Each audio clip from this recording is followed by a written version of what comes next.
There we go. And I will turn it over to Mary Hadley, our board president. Mary, could you please introduce yourself and how you work with Genesee Land Trust?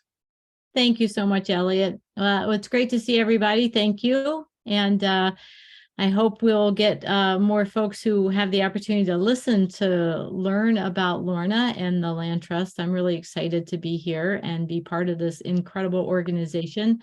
I am the board president. I'm going into my second year of board presidency.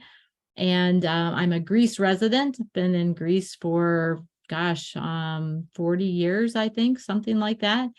Not natively from upstate New York. I was born in Virginia, but I love it. I think I'm going to retire here and be here for a long, long time and hopefully be part of this wonderful organization. I love the outdoors. I hike, I bike, I kayak. I'm working this whole thing tonight from Chautauqua, New York, and having a great time with my brand new grandchild. She'll be a year next week. So we've been outside a lot while we're here, and that's my goal, is to take her to every national park and every trail we have in Genesee Land Trust. I was in charge of the transition from our incredible executive director in Gay Mills into our now incredible Lorna Wright, who's the executive director. And it was a great process, and we and the board are 100% excited and supportive of having Lorna in this seat. So I'm now going to turn it over to Lorna to introduce herself. Thanks, Mary. Hello, everyone. It's good to see you all tonight, and hopefully I will get a chance to see many of you in person over the coming months as well. So I'm so honored to take on this role with the organization. I have been on staff for 10 years already, which is amazing. And I was a volunteer even before that. So I've known the organization about 20 years now, which is amazing. I can't believe it's been that many years. And I was really honored to be able to work under Gay. Gay was a great mentor. And so she's left a great legacy for me to step in and help lead the organization moving forward. And one of the reasons that I really love working here is being able to work with all of you, with the people, the staff, the board, the many people who just love and care about the organization, and our landscape, the Great Lakes, all the way through the drumlins of Wayne County. It's an amazing place to be. And I'm really looking forward to getting your questions and having a conversation. So just to know that since 1989, we've protected more than 7,500 acres of land in Monroe County, Wayne County, Ontario County, and Livingston County, and we are continuing that work even beyond those borders into Genesee County and Cayuga County right now. We work with farmers to protect their lands. We also own 19 nature preserves and manage those for everyone to be able to have access to the outdoors and for the wildlife to have wonderful places to live. And then it's been more than a couple of years ago now, in 2017, we started the Genesee River Alliance that works, we started and we really kind of keep it going to really advocate for the Genesee River as it flows through the city of Rochester. It flows 13 miles from where it meets the canal just by Genesee Valley Park all the way up to Lake Ontario. And then we also, as I'm assuming everybody knows how wonderful El Camino is, the Thomas R. Fry Trail at El Camino in the northeast part of the city. That's a 2.5-mile trail that really brings some urban green space to an area that was lacking. And we work with so many private landowners who really want to see the legacy of their land continue into the future, of being open and welcoming for whether it's wildlife or for agriculture. So that's what I just love doing. And so I guess we'll kick it off to questions that Mary's already pulled some together. Yeah, great. Well, we have a bunch of questions that came in from folks ahead of time. So we're going to start there. and hopefully give you a great introduction to Lorna through those questions, and then open it up to you all to be able to ask what happened, what's on your mind. Lorna mentioned the El Camino Trail, and I just wanted to say that I joined Genesee Land Trust probably about 14 years ago, and it was through the urban initiative that I started to be engaged. And that's where I met Lorna. So we've worked together for quite a long time on the urban projects. I'm excited about that and have watched her leadership and so forth. I've also watched Genesee Land Trust expand its reach. We often get questions about why, what are our county limits and what if it bleeds into another county? And Lorna can explain this better than I can, but we work very collaboratively with other land trusts to try and decide which is the best path forward to protect and preserve lands that may be in one or another of our counties. But before we jump there, Lorna, would you mind just kind of going a little bit deeper into kind of who you are, your background, and sort of what brought you into wanting to become the next executive director, and how your experience getting here? Yeah, so I've always, I was at a meeting once that was facilitated by somebody, and she asked, what's your earliest childhood memory of being out in nature? And everyone has a story. And so I have several, having moved across the country many different times, from, watching ducks on Lake Michigan, not Lake Ontario, Lake Michigan, in the rain, protecting themselves, to playing in a creek that was on a property that we happened to be living on in Iowa that was bordered by farm fields. So it's really kind of being out in, so my story as a child is always being out in nature and finding respite there. Being the oldest of 4, it was a great way to get away from the chaos of the house. So that's kind of how I got connected to nature. And there was a long period of time where I was going to be an ornithologist. I didn't know what that word was, but that's what I was going to be. And then I learned that, then I realized that watching birds is really difficult because they keep moving around. And so I figured trees stay put and they are the habitat. So that would be a great way to get into it. And I love forests. And so it was about 20 years ago, I started volunteering with the Land Trust to see if I wanted to go pursue a graduate degree in conservation and forestry. And obviously I loved the Land Trust and the work that we do, and said, yes, that was worth it. So I went to Duke and obtained a master's of environmental management and master's of forestry. I came back up north because I like the snow, and I missed it greatly. And so I came back up north and worked on the Tug Hill Plateau. As I said, I love snow, with the Nature Conservancy. And then when an opportunity came up to come back to Rochester, which is where I did my undergraduate, was at University of Rochester, my husband and I jumped at that chance. So I've been here for that, since then, and really been growing, both myself and as the organization has grown. So when I started, I was the 4th full-time staff member, and we are now up to 8 full-time staff.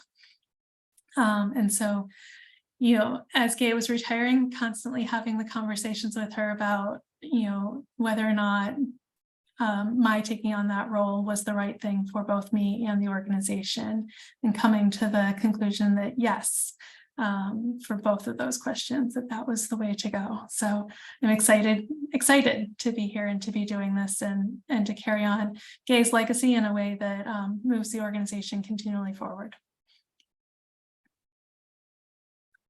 Oh, and maybe later we'll pop on my 2 kids.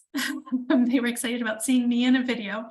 So I have 2 5-year-old twins, and they keep me busy. They sometimes, speaking of the devil, here they come. They keep me very busy. And even just yesterday, they were out on a property with me, checking it out. And so getting their perspective on what lands protect is fabulous.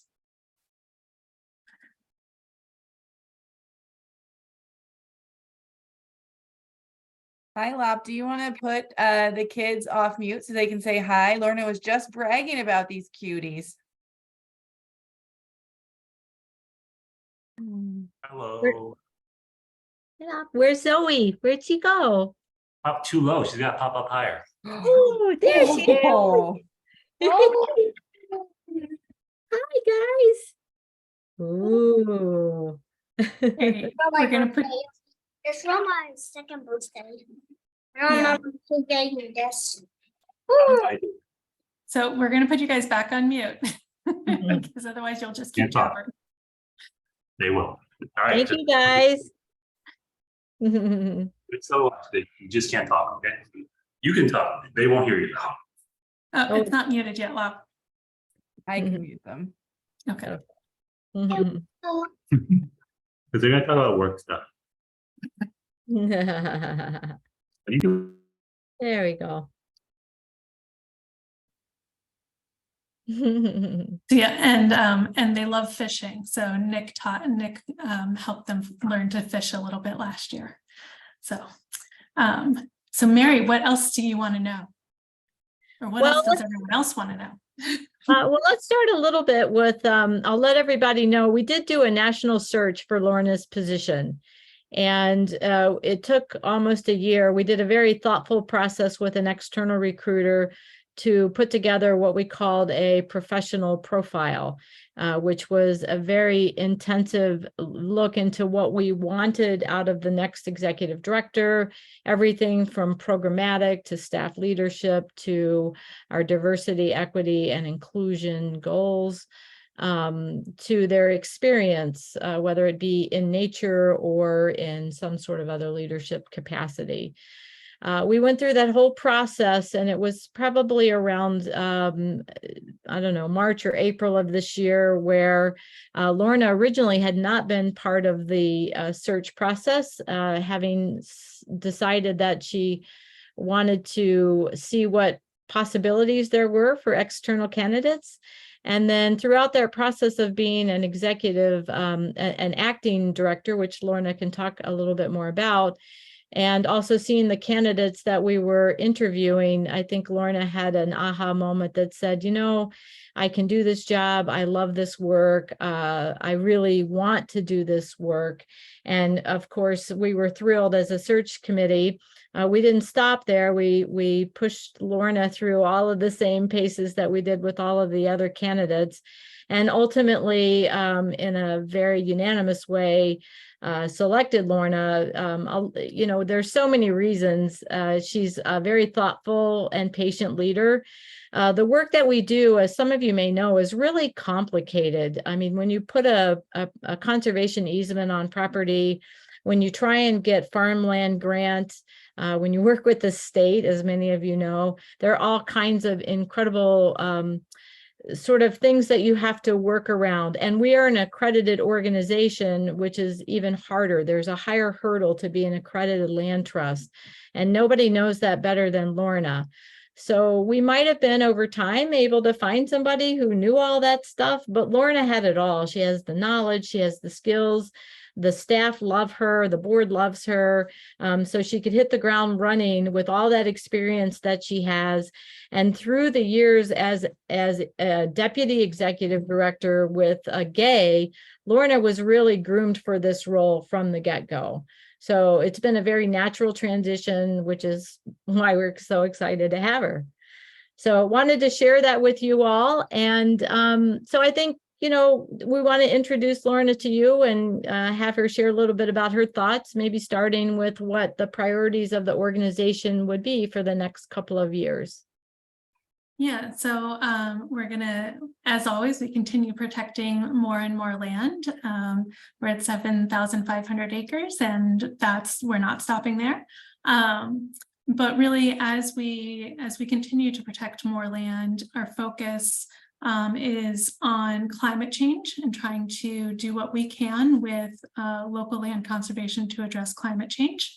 Really opening up the accessibility of our lands to as many people as we can, so that everyone can enjoy the the benefits of nature, the benefits of agriculture, whether it's getting their hands in the dirt or walking around and seeing the frogs and listening to the birds and breathing that fresh air. And then also, we've started advocating a bit more with our local, state, and federal partners for stronger conservation in this region.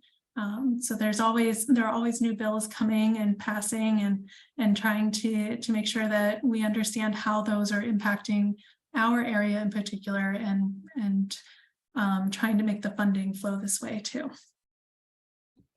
Always really important. Thanks, Lorna. So you kind of heard a little bit about the top priorities. Can you, Lorna, maybe drill down into maybe starting with climate change a little bit more? That's been one of our last strategic plan. We talked a lot about climate change and what is a land trust role? What is our role in climate change? So maybe talk a little bit about that.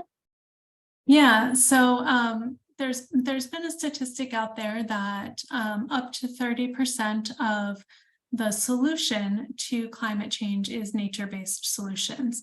And that is an incredible amount of impact that protecting lands and keeping lands in natural landscapes, as well as agriculture. So that also includes, using climate sensitive practices for agriculture can have on addressing the crisis. And so we're going to work as hard as we can to take 100% advantage of that aspect of what we do.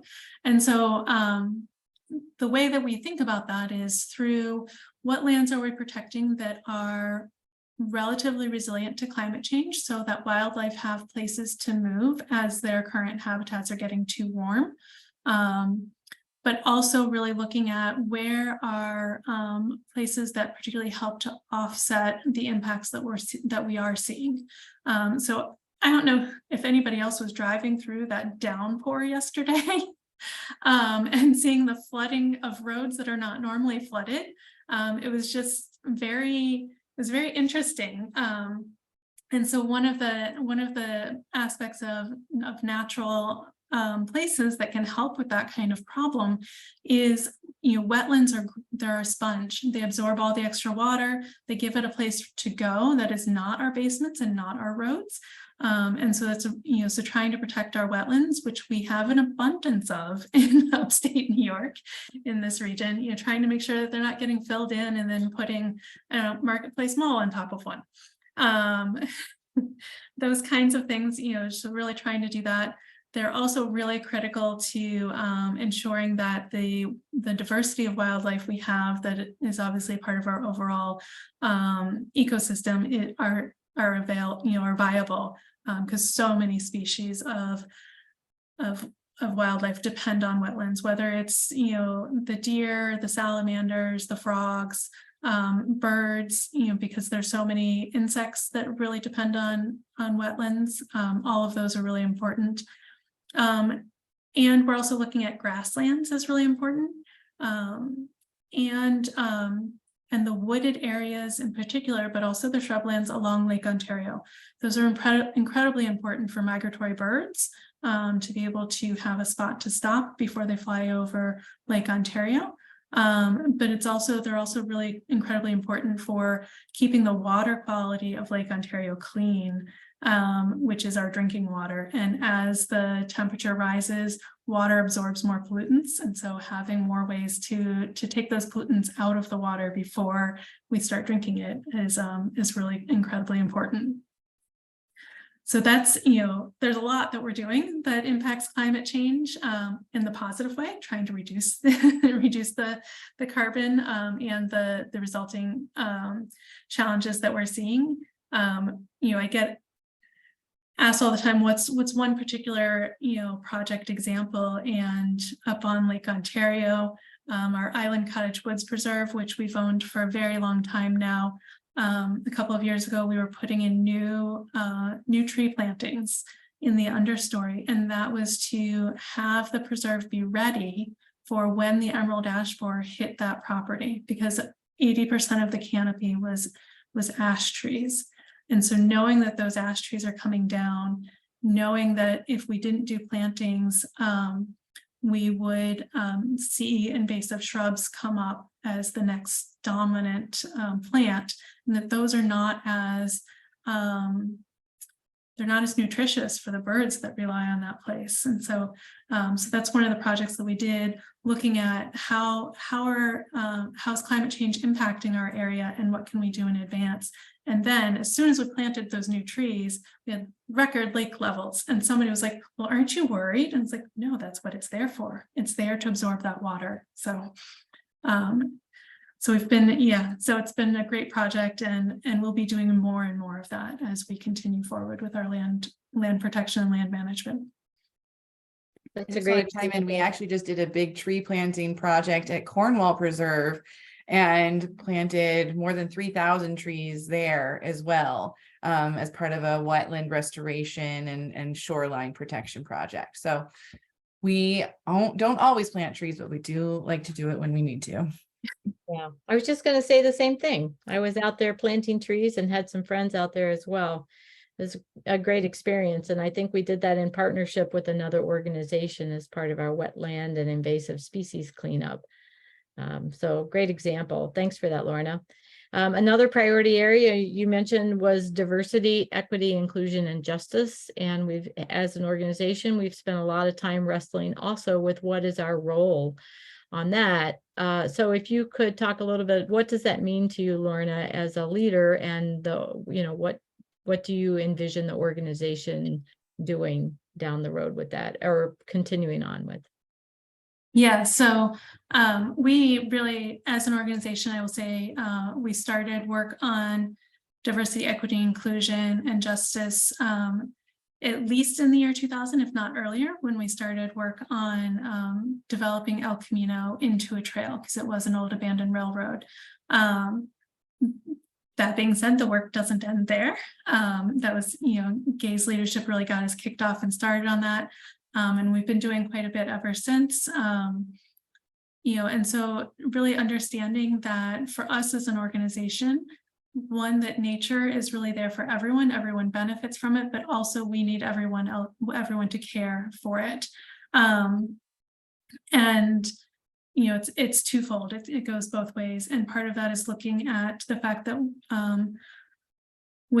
since Hurricane Maria hit Puerto Rico, we have had more than 8,000 climate refugees move to Rochester from Puerto Rico.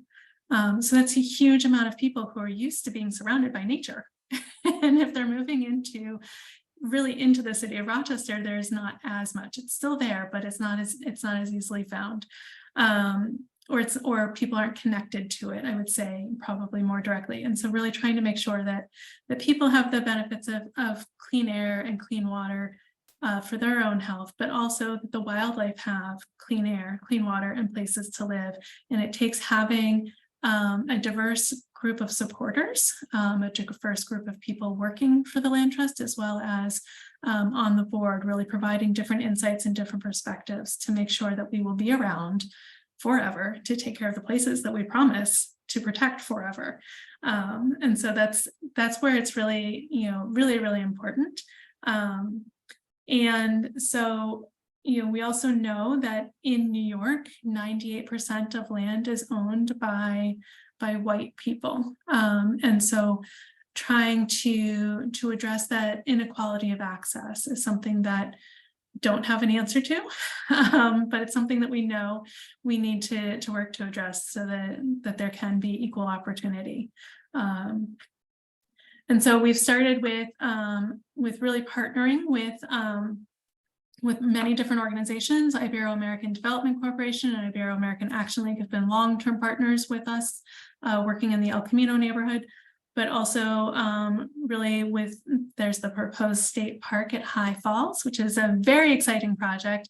And we think, that will really highlight both the Genesee River as an asset, but also be able to connect with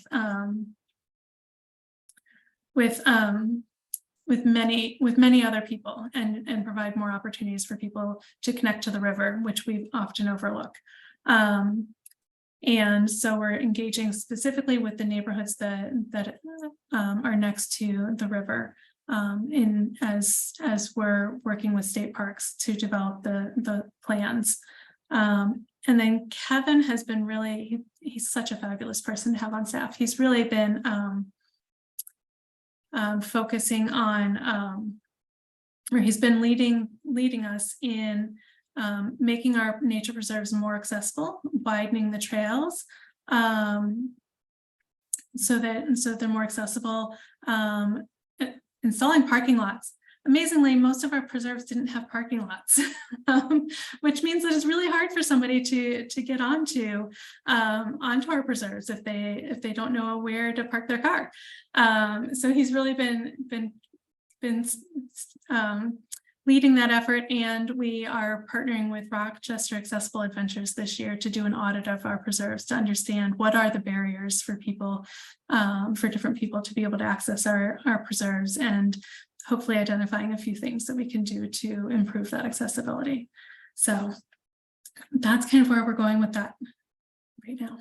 Yeah, I just wanted to chime in to say that just last week, I think one of our preserve manager, Will, was out at Salmon Creek, our newest property, and sent me a picture of the new sign and this full parking lot. And people are saying like they're having a great, like they're finding those properties more easily and they're able to go and visit them now that we have signs and safe parking. So it's definitely working.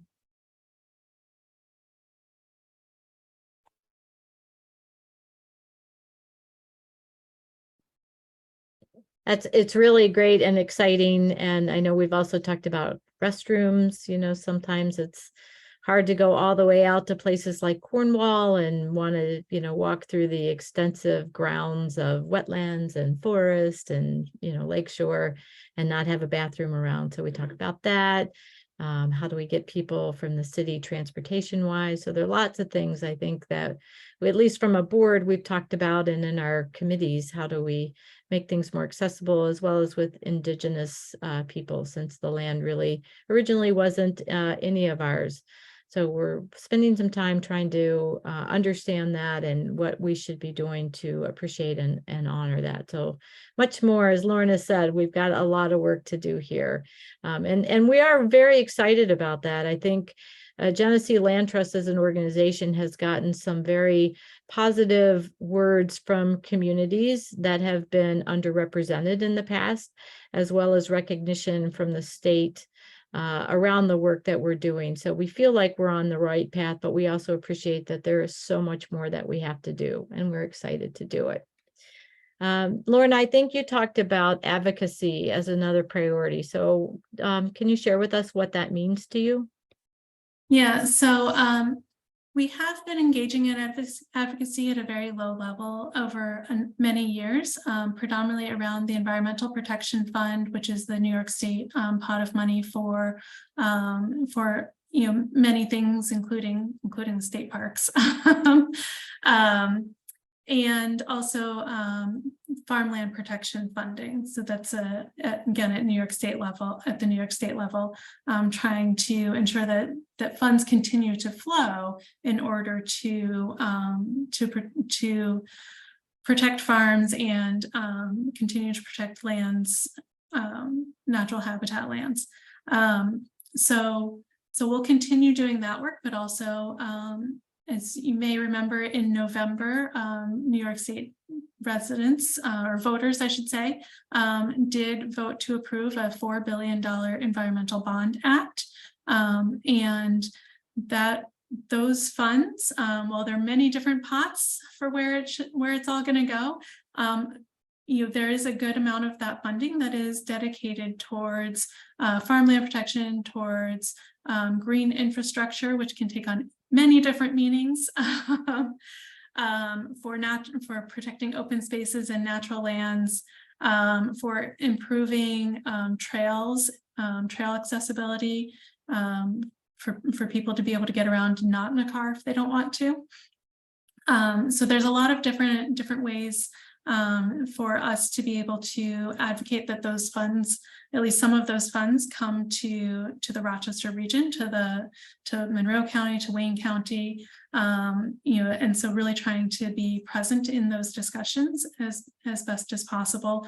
You know, farmland protection is a huge one. We currently have, see that we're in a current round of grant funding, and the amount of funds that have already been requested for our region is over $10 million. And we know that there are another at least $5 million worth of projects waiting to be submitted, and our region was only allocated 4.5 million. So there is huge demand compared to the amount of resources that are available for doing farmland protection in this area.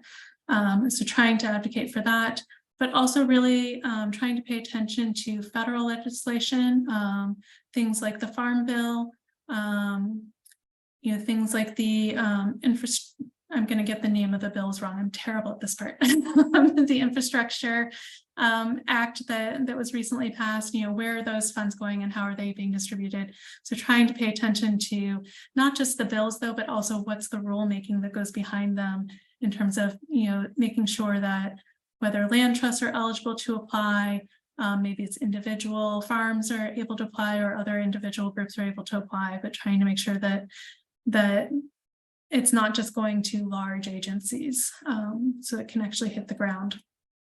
And then at the local level, just constantly engaging in things like Monroe County. Right now, there's a session going on right now for Monroe County's climate action plan. So trying to participate in those processes, constantly engaging with town supervisors and town leadership around incorporating open space into their comprehensive plans, you know, so those are the kinds of things that we're more actively doing. A lot of work. It is. And I will say, I do not talk to every town supervisor in our region, even on an annual basis. There are too many of them, but as they are interested, that's where we want to be engaged. Yeah, and that's where I think having partners and board members that are engaged in from different towns, I mean, we can touch a lot of places. And you were just in Albany advocating, weren't you, a couple of days ago or something last week? Yes. Yeah, I was just in Albany talking with folks about the Environmental Bond Act, and really I think Jim pointed out that there's information online about the Bond Act, and it is really helpful information. There's a way to put in comments online as well, but it was really great to be there and hear in person what the focus areas are and what the state leadership is thinking about as they're thinking about how to get this money out. And there's money currently available for municipalities to do water infrastructure work. Yeah, it's great. I mean, kind of a nice thing for New York State to be so engaged in all of this. So I think maybe 14 years ago, we talked about farmland, but we really didn't do so much about it. And that's been one area that's really blossomed in the last 14 years. And I know you personally have had a lot to, you're much of the reason why that's happened. We've added staff. We've been very engaged in terms of the state, you know, what's involved in all of that as a partner. So maybe talk a little bit, Lorna, and share what we're doing. What have we accomplished locally from a farmland, and what are you thinking about its future? Yeah, so farmland protection in our region is very important. And one of those reasons is we have world-class soils. Mm-hmm. So our soils are second to the breadbasket of the Midwest, which nobody ever talks about. I didn't, and it was many years of me doing this work before I knew that. But we also have, you know, we have Lake Ontario, which provides some great climate for growing fruits, especially tree fruits. So that is why you see so many apple orchards, et cetera, along the shoreline. Wayne County, if you don't know this stat, it's one to like tuck away. Wayne County is the third highest producing apple county in the US, which is just, yeah, it's a lot of apples. We send apples to Texas. We also eat a lot here locally, but you know, it's a, you know, so agriculture is a really important part of our region. It produces won't know the stats, but it produces so many different jobs, both directly related and indirectly related. And so keeping our farms viable and active is incredibly important.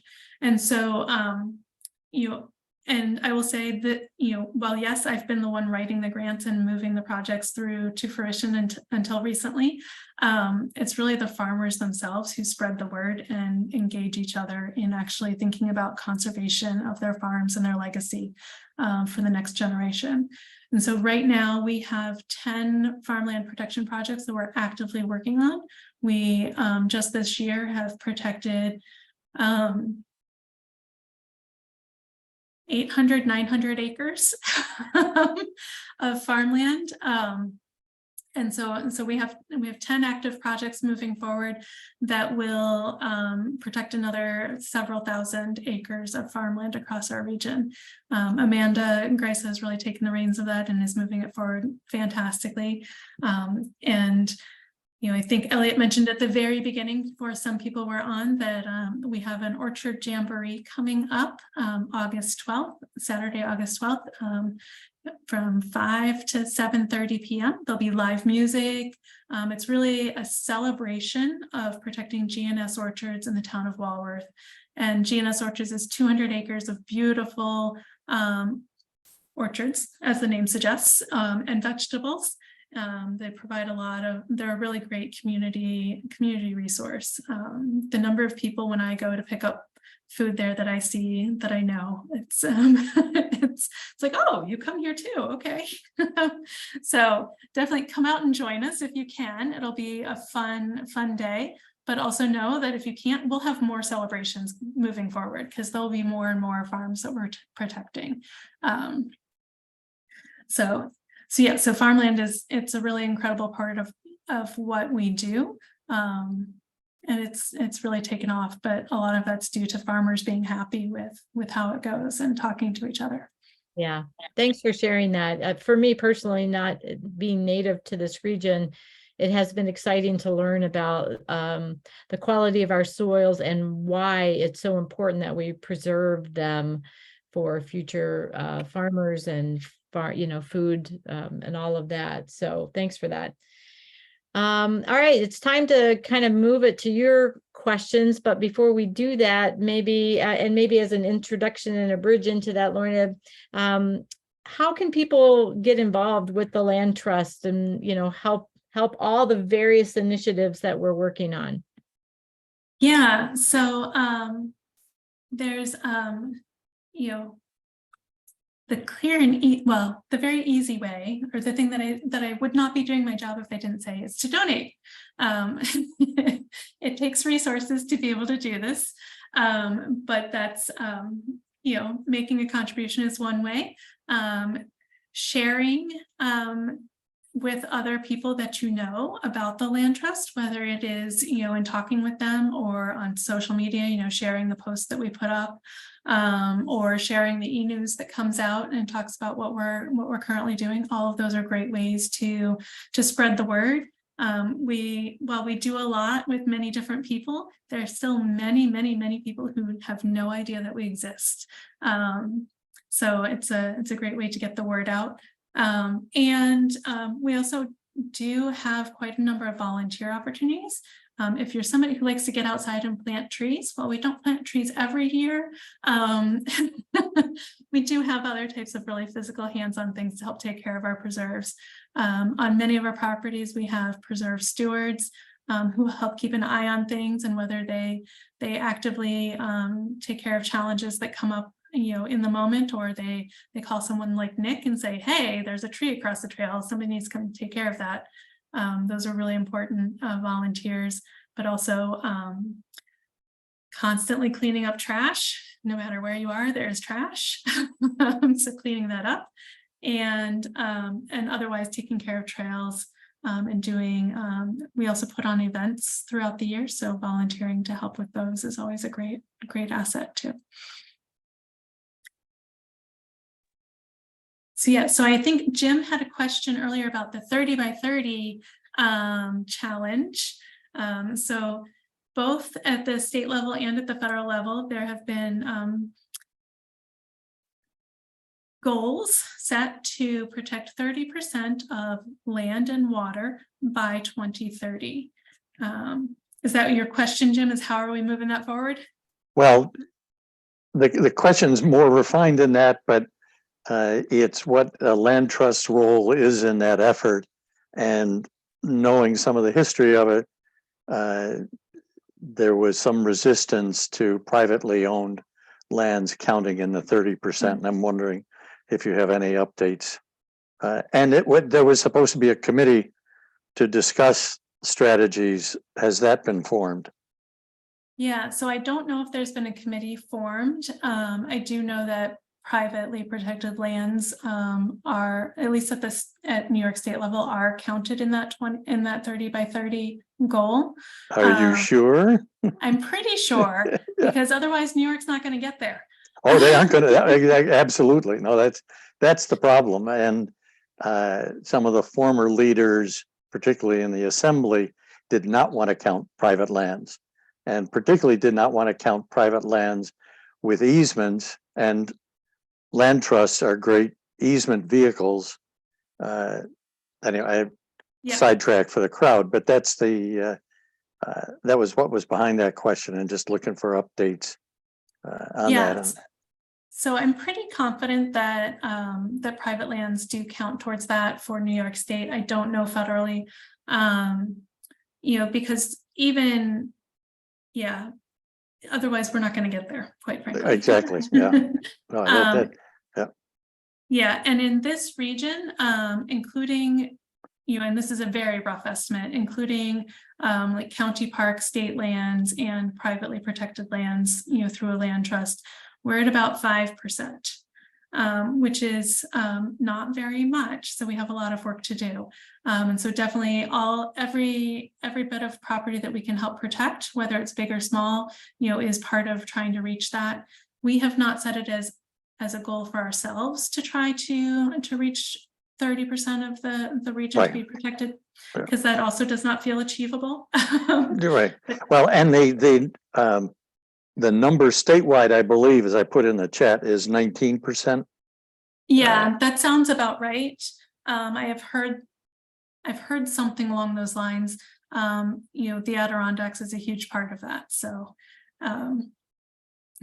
that kind of, well, it's a large part of it, but you'd be surprised how much is in state forests spread around the state outside the blue line. So. True. Yeah. So, but I think the point I was trying to make is that it's not, there is a fair amount of land that is protected to reach that 30 by 30 goal across the state, but it is not equally distributed. And so we're trying to make that a little bit more equal across the region.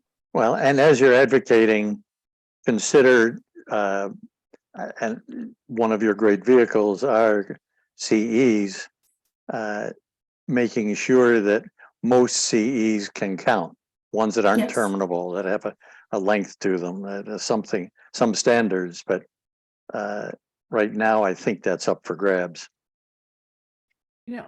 I'll find out. Speaking of conservation easements, for folks who don't know what that actually is, because it took me about a year to understand it here, could you, in a nutshell, explain what this very complicated real estate transaction actually is? Yeah, so a conservation easement, in some places it's called a deed restriction, so that gives you a little bit of a sense of what it is already, is a very long, very detailed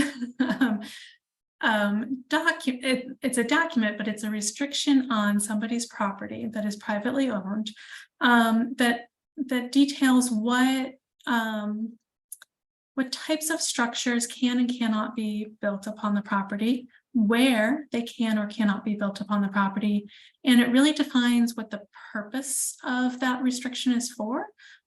So we have both conservation easements that are there to really protect wildlife habitat, and then we also have conservation easements that are really there to ensure agriculture is a possibility moving forward. And not just a possibility, but a viable option. The goal is to actually keep it actively farming, but those are the two types of conservation easements that we have in terms of purpose. And so they really do define, like, that you can have a house or not have a house, and those kinds of really detailed things. And these are documents that are filed at the county clerk's office. They are permanent, meaning that not only is the existing landowner tied to the restrictions that are in this conservation easement, but so are all future landowners. And so it is a good tool for being able to keep lands in private land management, and especially farms in particular, because I'm not a farmer. I shouldn't be telling any farmer what to do. And so it keeps lands in private hands, and private management allows people to pass on the land to the next generation, sell it, do those same sorts of things, but still puts makes it so that it will continue in more or less the same landscape as it is now. Thanks, Lorna. It also makes the land affordable for farmers to be able to stay in business or purchase farmland, because those development rights are what makes farmland so expensive, especially here. Which brings up like kind of a question that's come up around development pressure and housing and the balance of those things, and what we see as as the land trust and the future of this region, because we do operate with a very long view. So could you explain like what our approach is to talking about housing development? Yeah, so affordable housing is definitely something that is a necessity. Everyone deserves a house, both people and wildlife. And so making sure that, thinking about housing in a way that, we don't want to be competing with an affordable housing development opportunity. That is not our goal at all, but rather trying to think about them in concert. And so really having thoughtful plans for where affordable housing goes, where does conservation go? At times being able to potentially integrate the two, so that people who are, where the affordable housing is getting built, there's also opportunities for connecting to nature right outside the door.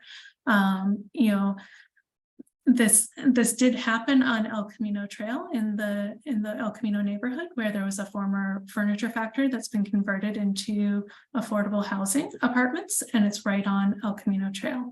So those are happening in our area, and it's really exciting to see that happen. And it's also really exciting to see thoughtful, comprehensive plans and zoning plans and all the different, I don't even know what all the right municipal plan names are, but having really thoughtful plans put forward that really look at open space, not just as empty space for eventual buildings, but as a priority included with the affordable housing plans. And that really is a town by town approach to things. So if you're curious about what your community and what your town leadership has in store for your area, it's great to ask for those publicly available documents. And if they don't have an open space plan, maybe you want to ask them why. I'm curious, Lorna, and we've had this question a little bit about land usage. We actually had someone asking about, quote, the stranglehold that Big Waste has on Ontario County, and that it has the 3 largest landfills in the state. Is there anything that like we have a concern about, anything that we can do or that the community might be able to do? So repeat the question. So this was from Nick Wilbur, emailed us, what can be done to reduce the stranglehold that Big Waste has on Ontario County? And Ontario County has the 3 largest landfills in the state. So I don't have a direct answer to that. I hear frequently about the High Acres landfill, and we saw recently a really interesting presentation by Waste Management about how they're trying to make it not be quite as terrible as a landfill is that we usually think about. And so, I think this is really a role more for us as individuals and for residents of Ontario County to really be advocating that one, that we all reduce the waste that we're producing to begin with, and really trying to think about our natural worlds as we're consuming things, and like, where is this banana peel going? Where is this piece of plastic that is wrapped something? Where is that going? So I think that's us as individuals really need to think about that, and as a larger society. We are currently working with one farm that is actually very close to hikers, and adjacent to lands that Waste Management has purchased but has not yet developed into into more space. So we're working with them to think about, okay, if we protect this piece of property, what will be the impacts if the landfill does develop more? Like, we want to make sure that we're not protecting lands that will then be contaminated in 10 years. And so trying to work through how is that going to work, and having conversations with companies like Waste Management to see what their impact, really what their growth is and what their impact will be. Thanks, Lorna. A little bit of a curveball, but it's on people's minds. And speaking of banana peels, I just learned on Sunday at our mushroom walk at Gosnell Big Woods, which is beautiful if you haven't been, that banana peels are especially problematic because there is nothing in our natural environment designed to eat a banana peel. So they can just sit there for a really long time, messing with the native environment. So banana peels should not be thrown out the window. An apple maybe is a different conversation, but still, like, managing and thinking about what is naturally here and what is not, and that we don't have a thing to eat a banana peel is just creating slipping hazards on the trail. Indeed. Yeah.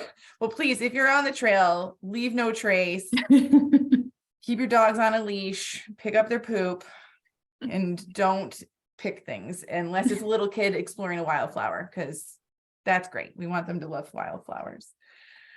So we have just a couple minutes left, Lorna, and I'm curious if you have any last words you want to share. Well, I was just wondering if anybody else had any questions before. I might offer a comment. I'm really pleased that what you had to say about the importance of farmland protection. We're as I understand it, we're in one of the least affected so far of climate change areas, but our farms are going to be increasingly important. And the role that you're playing, I think that probably is part of what your focus is on climate change too, is it not? Yeah, definitely. If you talk to a farmer, they'll say they're feeling it. Yeah, but they've always lived with that risk. Right. Yeah, we have plenty of water. It's just a matter of when does it come and how much at once. But our farmers are adapting to deal with the climate change, and certainly, as we look at the water crises out west and how a lot of that is necessary for the agriculture that we rely upon in California, et cetera, that western that belt, I think we are going to be relying more and more on the farms that we have here to really help provide the food for much more of our country. As it is now, we provide food for 10 different metropolitan areas. So that's a pretty astounding, obviously it's not all the food for the 10 metropolitan areas, but still, we have a lot of markets for our food. And so it will become more and more important, I think. Your restrictions that you felt on meeting the 30 by 30 goal, would you like to say more about what are the roadblocks to that? I think it's just, the challenge. One of the challenges is that we don't have really large tracts of land where you can do it in one deal, one transaction. And so the biggest barrier to reaching that goal is really having to negotiate and talk with so many people and get there, because this is a voluntary, at least what we do is voluntary. It is all based upon individuals voluntarily, willingly wanting to engage with us and protecting their land in whatever vehicle makes sense to them. And so it is having those individual conversations with people, whether it's a donation or a purchase. They all take time. The fastest ones we do are 6 months. And if you think about buying a house and that happens in a month, like that's mind-boggling. So the fastest of our deals takes about 6 months. And for farmland protection, it frequently takes 2 to 4 years with, when you have state or federal funds involved, it just slows down the process Is significantly. funding also one of your barriers? Absolutely. As I mentioned, just with the farmland protection, the fact that we have demand that exceeds the available funding, at least triple, and there are more people sitting on the wait list who are interested, but we know we can't get that much money. It's also the same case for habitat protection. So funding is always an issue everywhere. So that's what, we try to be nimble. We try to have partnerships to be able to leverage funding more, but it's both time and money. And just to chime in on that too, Lorna, we, especially for conservation easements, properties that we own, because of this perpetuity commitment, we have to maintain that throughout the year. So it's not just the acquisition costs, it's the maintenance, it's the making it accessible to the public and all of that.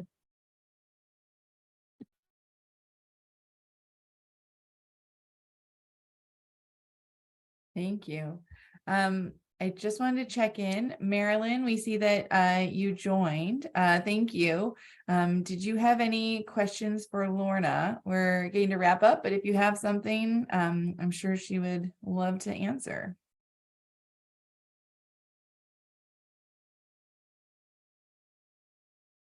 She may be muted. I think she is, but I don't want to just unmute by default. Right. As long as she's aware. Oh.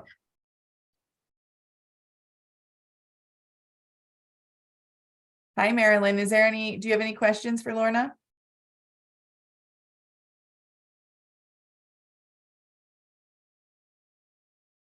Lorna, thank you. I'll catch up with her later. Yeah.